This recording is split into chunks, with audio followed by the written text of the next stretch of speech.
When we last checked in on the Yankees Sunday afternoon, the vibes were good. Very, very good. They had just rolled off a sweep of the Kansas City Royals. Aaron Judge had taken some on-field batting practice, and it seemed like maybe, just maybe, this could be the turning point they were looking for, snapping out of their season-long skid and getting back to the brand of baseball they expected.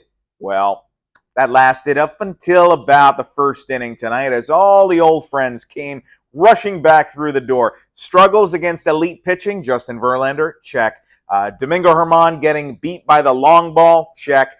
And sloppy outfield defense, check, check, check. The Yankees losing big in this one. Final score here at Yankee Stadium is the Mets 9 and the Yankees 3 in Subway Series action on a day when Andy Pettitte returned to the organization officially as a special advisor. He'll be working with the pitching staff. He threw out the first pitch here today. And one thing I was thinking about was pregame, Pettitte was telling us about what the Subway Series was like when he was an active player. And remember, Subway Series began in 1997. And if you weren't around for that, it was a big deal, capital B. There's a reason Mets fans still talk about Dave Malecki pitching that first game of the Subway Series. Dave Malecki, who had an otherwise unremarkable Major League career, certainly not Cooperstown, but his name comes up all the time. And Pettitte, I believe, pitched that second game, and then the Yankees won 2 out of 3 in the 97 Subway Series. But anyway,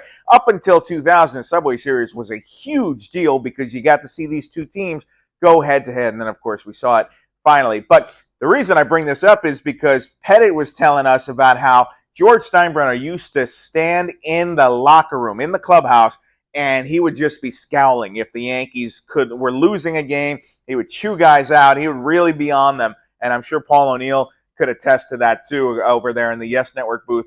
Anyway, can only imagine what the boss would have thought seeing a game like this. And the outfield defense did Germán no favors in this one. Billy McKinney and Harrison Bader getting tied up, crossed up, letting balls fall. Expected batting averages on some of these balls were .050, .030.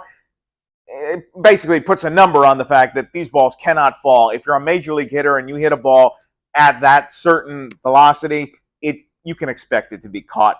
Jake Bauers and Bader coming together and not communicating. And Bader did say that perhaps the atmosphere here at Yankee Stadium, the loudness of it, the Mets-Yankees fans going back and forth, maybe that contributed to some of it, but that can't be all of it. And Germán, Pete Alonso got Germán twice in this one. Daniel Vogelbach hit one to the right field bleachers out there, and that pretty much put the game out of reach. But yeah, Alonso got him. And one thing Boone did talk about was the pitch selection to Alonso. He questioned an 0-2 changeup and said, is that really the pitch you want to be throwing there? And so that's something the Yankees will talk about. But Germán has now given up 11 runs in his last 2 starts.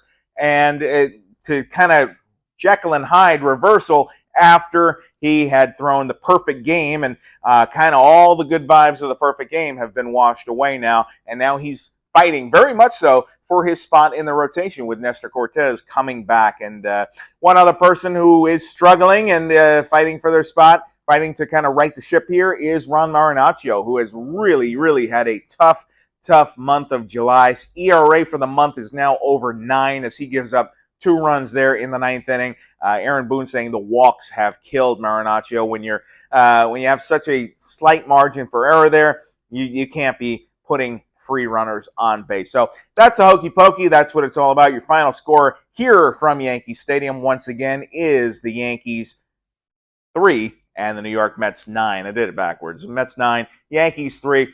Tomorrow evening, Carlos Rodon will make his 4th start for the Yanks as they try to split the Subway Series for the season and then enjoy an off day before the Orioles series. So see you tomorrow here at the Bronx.